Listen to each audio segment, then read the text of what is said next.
जय हिंद, नमस्कार, वंदे मातरम। आज हम लोग देखेंगे राज्य के नीति निर्देशक तत्व मतलब कि डीपीएसपी। आपको बता दें कि हम लोगों को दो अधिकार प्राप्त होते हैं। एक हमारा होता है डीपीएसपी और एक हमारा होता है मौलिक अधिकार। भाई, जो मौलिक अधिकार हैं उनको अगर हमारा हनन होता है तो उनके खिलाफ हम जा सकते हैं सुप्रीम कोर्ट। अनुच्छेद 32 के तहत अनुच्छेद 32 को हमारे अम्बेडकर जी ने कहा भी है संवैधानिक उपचारों का अधिकार। मतलब अगर हमारे मौलिक अधिकारों का हनन होता है तो उनके विरुद्ध हम जा सकते हैं सुप्रीम कोर्ट। बट अगर वही बात कर देते हैं डीपीएसपी को, तो डीपीएसपी को हम कहते हैं इंसानियत। मतलब कि ये ऐसे अधिकार होते हैं जो मनुष्य की इंसानियत को पहचानते हैं, संविधान की जो इंसानियत को पहचानते हैं, उनको हम लोग कह देते हैं डीपीएसपी। अगर आपके मौलिक अधिकार का हनन होता है तो आप अनुच्छेद 32 का प्रयोग करके जा सकते हो सुप्रीम कोर्ट। बट अगर आपके डीपीएसपी का प्रयोग होता है तो आप किसी भी अधिकार का यूज न करके कहीं जा नहीं पाओगे। ये इस कारण हुआ था क्योंकि जब संविधान हमारा शुरुआत में बन रहा था तब हमारे देश के पास इतने पैसे नहीं थे कि डीपीएसपी को लागू कर पाए। बट मौलिक अधिकार जो हमारे लिए गए हैं अमेरिका से, उनको लागू करना हमारा नेसेसरी था, तो लागू हो गए थे। डीपीएसपी हमारे पास पैसे ना होने के कारण लागू नहीं हो पाए थे, इसीलिए इनको कहा गया है ये न्यायालय में वाद हमारे योग्य नहीं है। अब समझेंगे एकदम अच्छे से। आपके जितने भी एग्जाम होते हैं, कोई भी क्वेश्चन आता है एग्जाम में, इस वीडियो के बाहर नहीं आएगा, ये मेरा पूरा वादा है। अगर आपके अंदर पेशेंस है, उम्मीद है सिलेक्शन की, तो हमारे साथ जुड़िए। एक भी प्रश्न हमेशा होगा नहीं ना बताएं। हमारा पूरा वादा है कि आपको याद होगा, हम याद करवाएंगे। अगर आपके अंदर अपने अंदर उम्मीद है, हम याद करवा के देंगे, बशर्ते बाईमानदारी। आप एकदम शांत होके बैठिए, हम जो बताएं सुनिएगा, आपका नॉलेज भी इंप्रूव होगा, आपके संविधान के प्रति भावना बदलेगी और सीखेंगे, नंबर ही मिलेगा यहां से। अगर समझेंगे हम लोग, एमसी छागला हमारे एक विद्वान हुए महाराष्ट्र के, उन्होंने कहा भी है और ये हमारे मतलब न्यायाधीश भी रहे हैं सुप्रीम कोर्ट के। उन्होंने कहा है कि डीपीएसपी को गंभीरता से लागू कर दिया जाए तो भारत स्वर्ग बन जाएगा। तो अगर क्वेश्चन टिप्पणी एग्जाम में क्वेश्चन आ गया कि किस विद्वान ने कहा है कि डीपीएसपी को अगर गंभीरता से लागू कर दिया जाए तो भारत स्वर्ग बन जाएगा, तो आपको नाम याद रखना पड़ेगा, एमसी छागला। तो आप करें क्या कि अपनी कॉपी और पेन को लेके अपने साथ बैठिए और जो हम बताएंगे उसको अपने साथ नोट करिए। एक एक क्वेश्चन इसका आपको याद होगा, ये मेरा पूरा वादा है। देखिएगा, हम अगर बात करते हैं डीपीएसपी को, तो डीपीएसपी को हम लोग कह देते हैं राज्य के नीति निर्देशक तत्व। और नीति का मतलब क्या होता है मेरे भाई? नीति का मतलब होता है ईमानदारी। नीति का मतलब होता है ईमानदारी, मतलब कि इंसानियत। अगर हमको इंसान की देखनी होती इंसानियत तो उसके जाकर देख लेते हैं, बट अगर संविधान की देखनी होगी तो नहीं देख पाएंगे। संविधान की जो इंसानियत बताता है उसको कह देते हैं डीपीएसपी। मतलब क्या है कि हमारा संविधान किस प्रकार का है, वो कठोर है, लचीला है, मुलायम है, हार्ड किस प्रकार का है। अगर हमको संविधान को देखना होगा, संविधान की आत्मा को देखना होगा, तो उसको कह देंगे डीपीएसपी। आपके एग्जाम में क्वेश्चन आता है और सबको पता होता है कि प्रस्तावना को क्या कहते हैं? संविधान की आत्मा कहते हैं। अम्बेडकर साहब ने किस अनुच्छेद को संविधान की आत्मा कहा है? अनुच्छेद 32 को, जो हमारा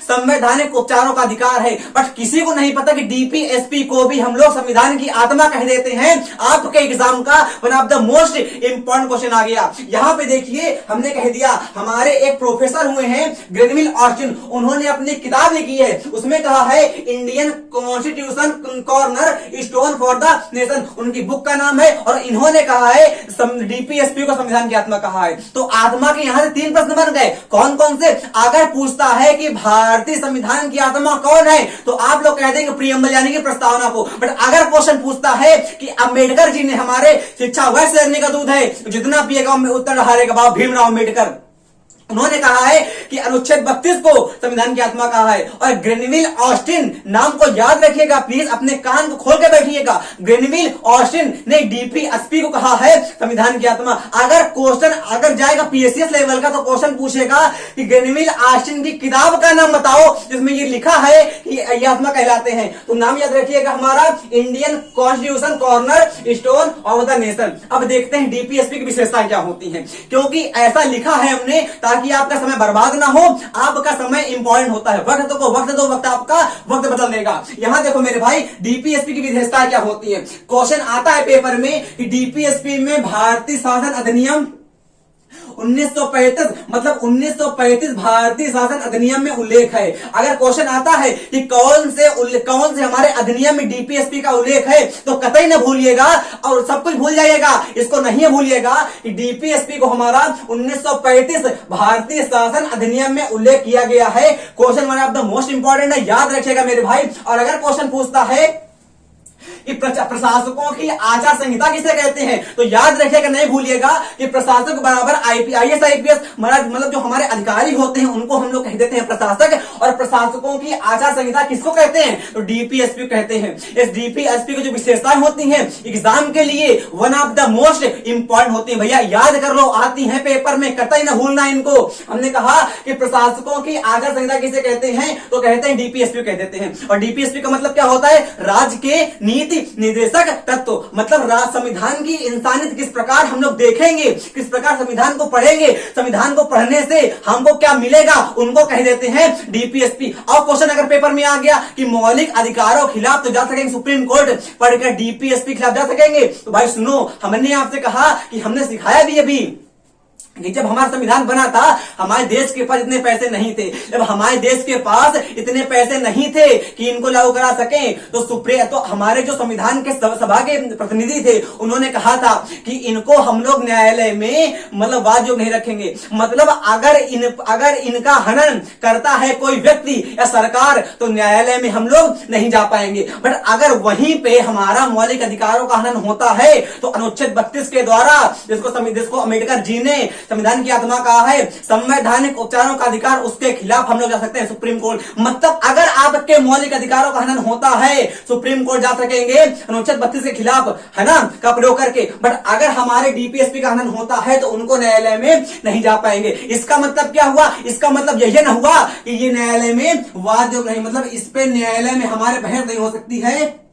अगर आप जाते हैं कि डीपीएसपी हमारे बिगड़ गए हैं, इस पे हमारा सुनवाई करिए, न्यायालय कह देगी ये हमारे वादयोग नहीं होते हैं। मतलब है कि न्यायालय, supreme court, high court, district court, जिला पंचायत, इसमें हमारी कोई भी हस्तक्षेप नहीं कर सकती है। क्वेश्चन आएगा पेपर में कि कौन से हमारे मतलब डीपीएसपी पे या कौन से हमारे तत्वों पे जो हमारी पंचायत है वो बहस नहीं कर सकती है, तो ये न्यायालय में बहस योग्य नहीं है। मतलब इन पे न्यायालय हमारी बहस नहीं कर पाएगी। वाद का मतलब होता है बहस, कंफ्यूज कतई ना होइएगा, हमारा वाद का मतलब होता है बहस, यानी कि बात करते हैं अगर सुनवाई से, इन पे न्यायालय हमें सुनवाई नहीं कर पाएगी। अगर बात करते हैं हम लोग यहां से कि उपकरण कहे जाते हैं, यह क्वेश्चन आ चुका है हमारा पीसीएस में कि इनको हम लोग उपकरण कहते हैं। क्वेश्चन आएगा कि संविधान के क्वेश्चन लिखा रहेगा ऊपर कि कौन से तत्वों को उपकरण कहा जाता है। नंबर 1 में लिखा रहेगा मौलिक कर्तव्य, फिर लिखा रहेगा मौलिक अधिकार, फिर लिखा रहेगा डीपीएसपी और फोर्थ लिखा रहेगा इनमें से कोई नहीं। तो जान जाइएगा कि डीपीएसपी को हम लोग उपकरण कहते हैं मेरे भाई। कौन कौन से पॉइंट बताए हमने आपको बताया कि प्रशासकों की आचार संहिता हमारा होता है 1935 भारत शासन अधिनियम से उल्लेखित है और इनको हम लोग वादयोग नहीं है। और भाई साहब एचबी कामत को नाम याद रखिएगा कि एचबी कामत ने इनको मौलिक शब्द कहा है। One of the important question है, मौलिक कर्तव्य कहां से लिए गए हैं भाई साहब, मौलिक कर्तव्य हमारे लिए गए हैं रूस से। क्वेश्चन आता है पेपर में, है ना, कि मौलिक कर्तव्य कहां से लिए गए हैं, तो याद रखिएगा कि मौलिक कर्तव्य हमारे लिए गए हैं रूस से लिए गए हैं। और मौलिक अधिकार कहां से लिए गए हैं, अमेरिका से लिए गए हैं। और डीपीएसपी कहां से लिए गए हैं, वो लिए गए हैं हमारे आयरलैंड से। डीपीएसपी हमारे लिए गए हैं आयरलैंड से और आयरलैंड ने लिए थे स्पेन से, और स्पेन ने इनका खुद ही जन्म करा था मेरे भाई। डीपीएसपी कहां से लिए गए हैं, क्वेश्चन 3 यहां से याद रखिएगा। एक हमारे मौलिक कर्तव्य कहां से लिए गए हैं, रूस से लिए गए हैं। मौलिक अधिकार कहां से लिए गए हैं, अमेरिका से लिए गए हैं। और डीपीएसपी कहां से लिए गए, डीपीएसपी हमारे लिए गए आयरलैंड से, और आयरलैंड हमारे लिए थे स्पेन से। ये क्वेश्चन नहीं आता पेपर में, ये याद रखिएगा कि डीपीएसपी को हमारे लिए गए आयरलैंड से और डीपीएसपी को मौलिक शब्द हमारा कहा है एचबी कामत ने।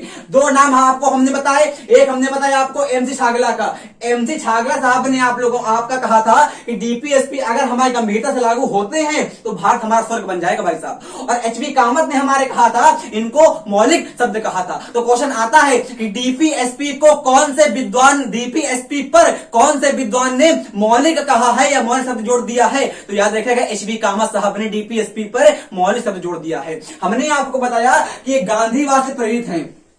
आपके 3 प्रकार के वाद होते हैं, गांधीवाद, समाजवाद और एक और वाद होता है।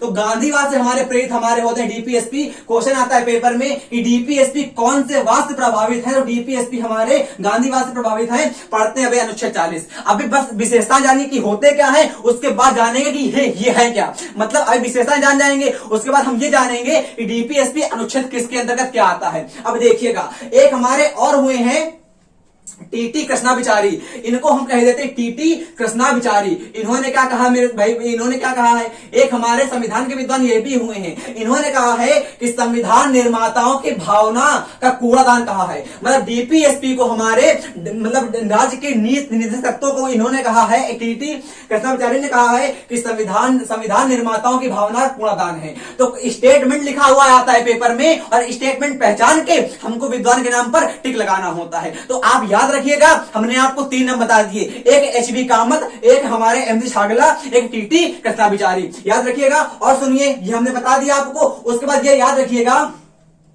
आप लोगों ने अगर पढ़ा होगा करंट अफेयर पॉलिटी में, तो वहां पढ़ा होगा के संतान समिति। तो के संतान हमारे एक विद्वान आदमी हुए हैं पॉलिटी में, है ना। उन्होंने कहा था कि डीपीएसपी संघ व राज्य, राष्ट्रपति व प्रधानमंत्री, राज्यपाल और मुख्यमंत्री, राज्यपाल और मुख्यमंत्री पूरा हमारे यहाँ पे हो जाएगा, के संघर्ष का काम करेंगे। तो के संतान ने कहा था हमारे डीपीएसपी हमारे हैं वो संघ और राज्य के प्रति, है ना, और राष्ट्रपति और प्रधानमंत्री के प्रति और राज्यपाल और मुख्यमंत्री के प्रति संघर्ष का काम करेंगे। मतलब इनमें संघर्ष हमारा होगा। बस ये पॉइंट याद रखिएगा, एग्जाम में लिखा रहेगा, एक लाइन में आपको टिक लगाना पड़ेगा, 1 नंबर आपका रहेगा, आपकी वर्दी का रहेगा। हमने आपसे कह दिया।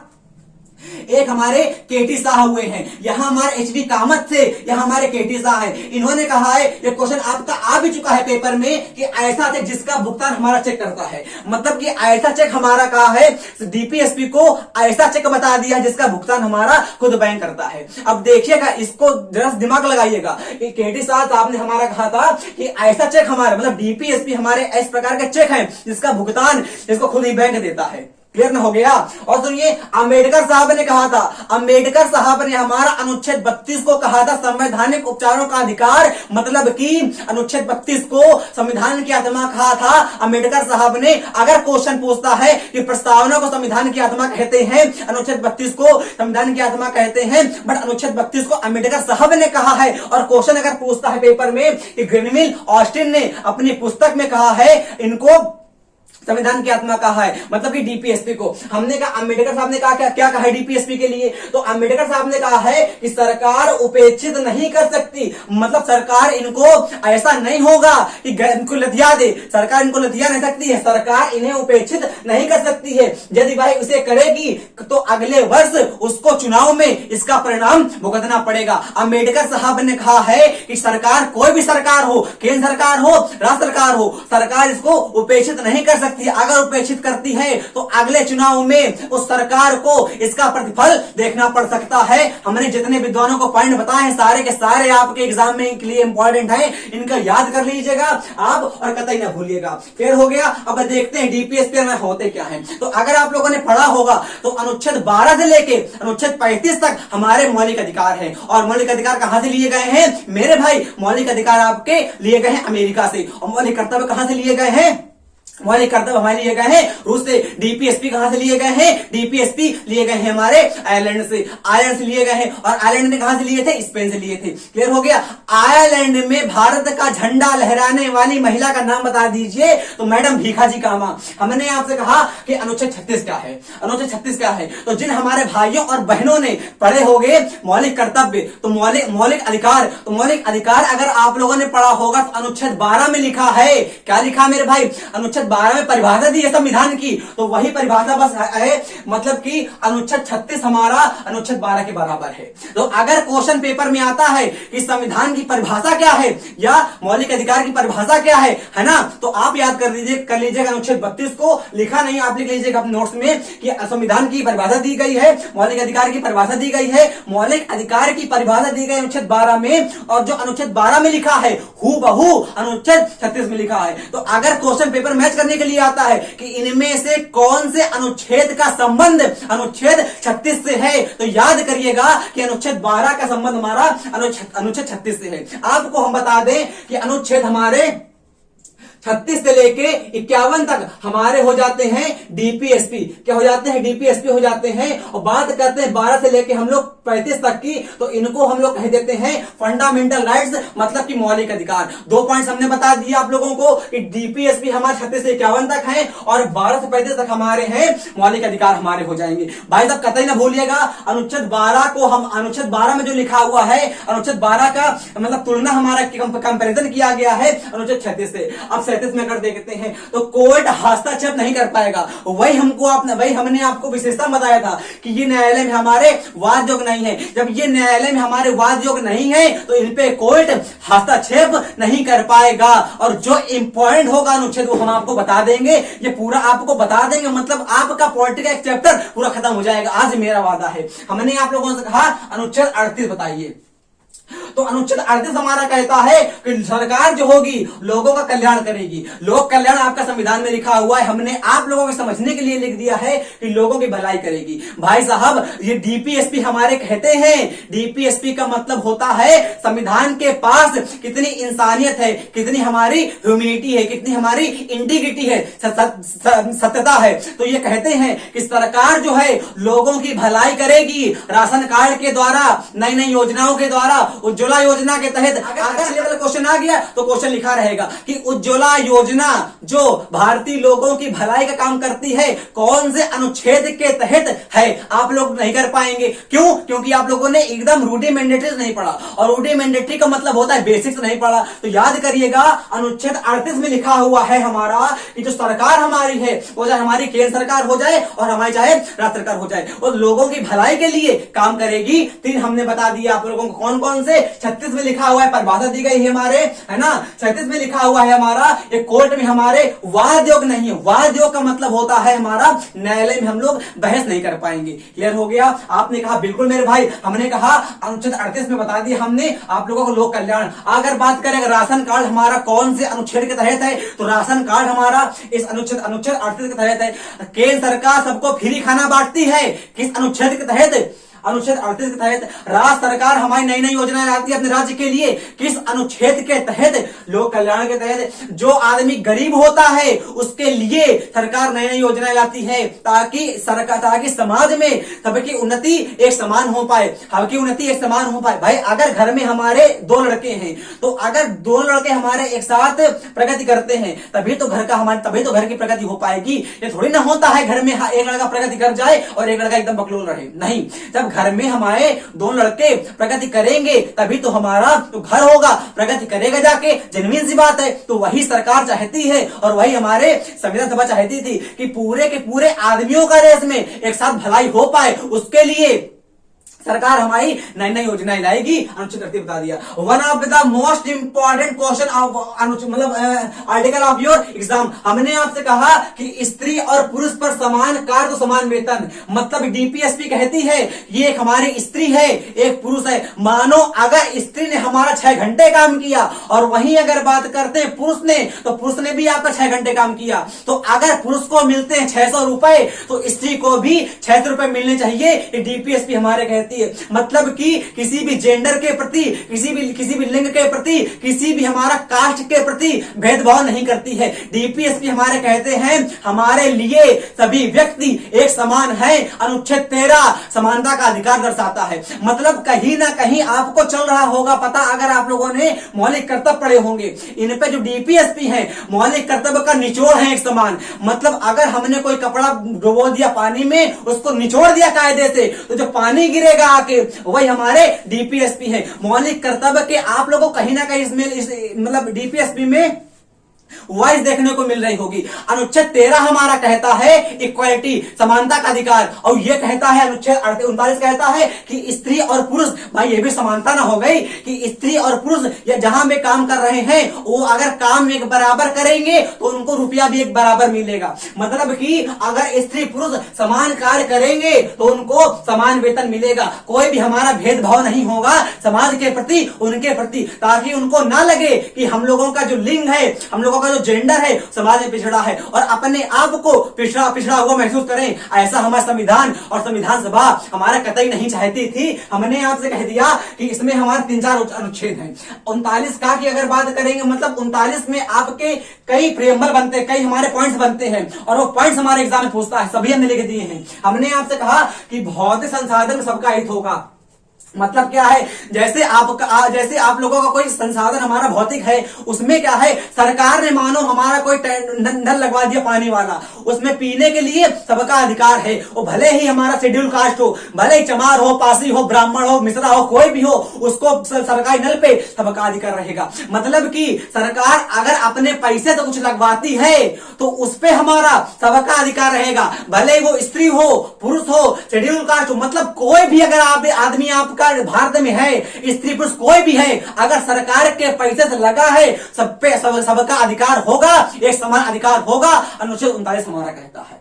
क्लियर हो गया। समानता का अधिकार दर्शाता है अनुच्छेद 39, पहले हमने बता दिया है आप लोगों को। हमने आपसे कहा कि आर्थिक व्यवस्था जो हमारी होगी उसका केंद्रीकरण नहीं हो पाएगा। होता क्या है, आप लोगों ने देखा होगा कि अगर दाल की कमी हो गई, जो बड़े बड़े उद्योगपति होते हैं अपने पास दाल इकट्ठा करके धर लेते हैं और सरकार जनता भूखों मर जाती दाल के लिए। भैया दाल हमारी होती है 190 रुपए किलो और वो रखे रहते हैं अपने गोदाम में, कहते हैं आओ बढ़ने तो रेट, जब कतई बढ़ जाएंगे तब निकालेंगे, गोदाम से निकालेंगे अपने। और हमारे देश में महंगाई दिन पर दिन बढ़ती रहती है। इसीलिए लिखा है कि सरकार इसको देखे अच्छे से, सब जो व्यक्ति गरीब है उसको खाने को सही से मिल पाए। यार संविधान हमारा इतना अच्छा है, इन्होंने कहा भी है हमारा, अभी आपने आपको पता है ना कि एमसी छागर ने कहा भी है, अगर डीपीएसपी हमारे सही से लागू होते हैं संविधान भारत को स्वर्ग बना देगा। संविधान में वो आत्मा लिखी है, संविधान में वो लाइन लिखी है कि अगर एक एक संविधान की लाइन को देश में लागू कर दिया गया तो हमारा देश आज विश्वगुरु बन जाएगा। आज खड़े होकर विश्वगुरु बन जाएगा।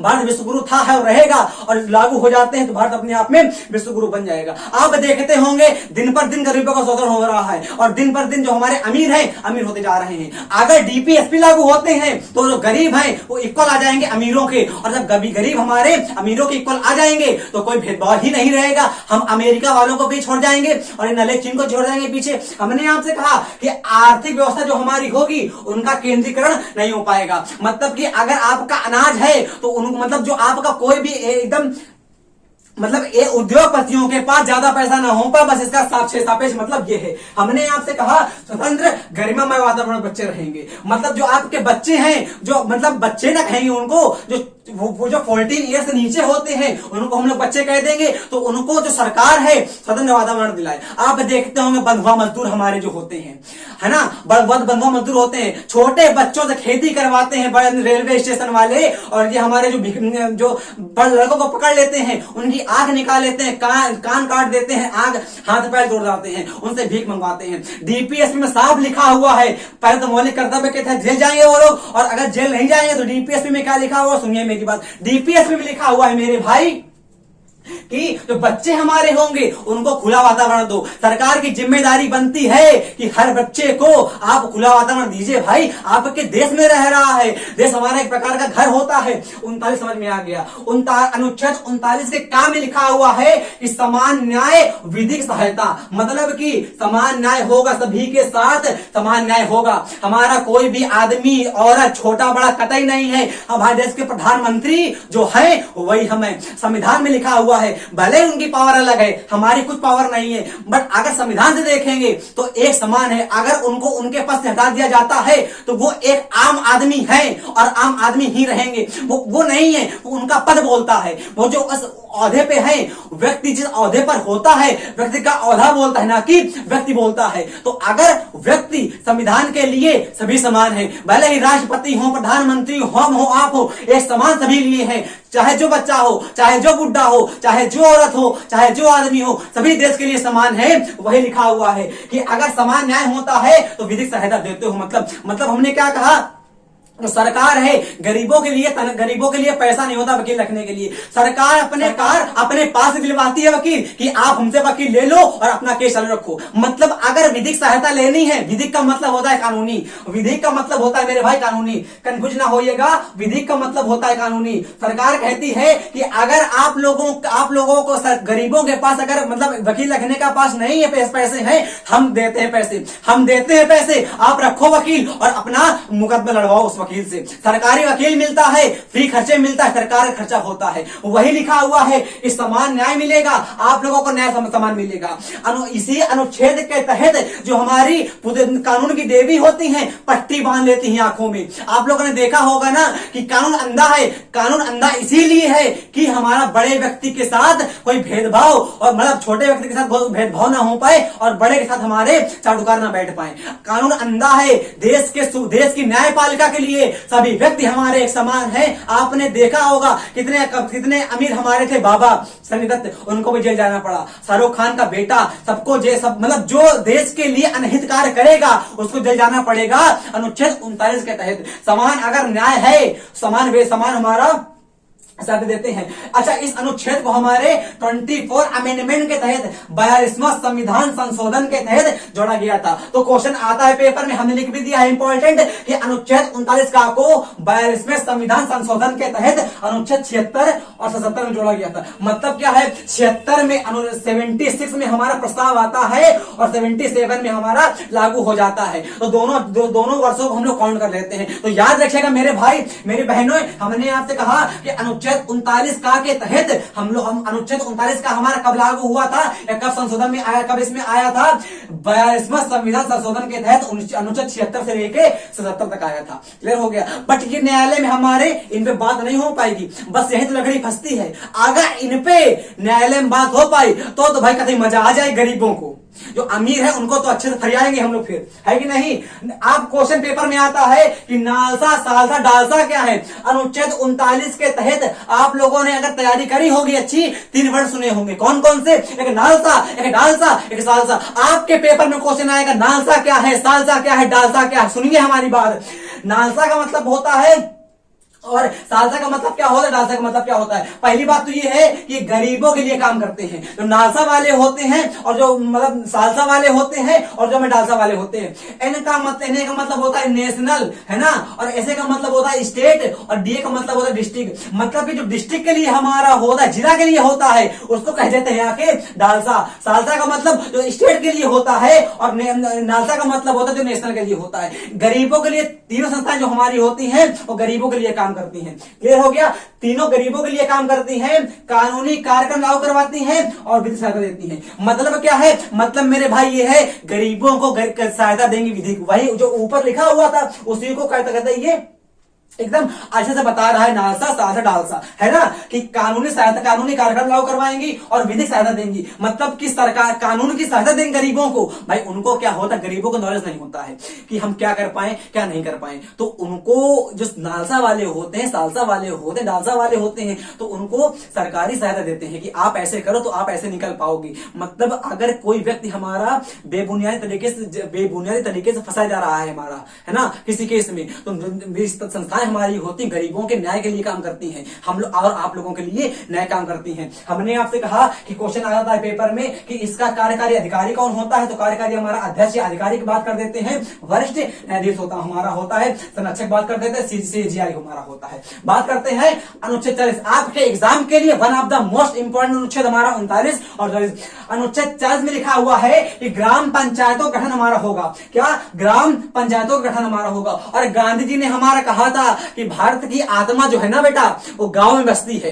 गांधी जी ने हमारा कहा था, जिस ओर बढ़े गांधी के पर उस ओर समूचा देश बढ़ा, जो बात कही उनके मुख में उसी बात पर देश लड़ा। मैं छुआछूत की यह आंधी चलने दूंगा न चलाऊंगा, या तो खुद मर जाऊंगा या इनको मार गिराऊंगा। उन्होंने गरीबों को जो है ना, पहले दलित कहते थे।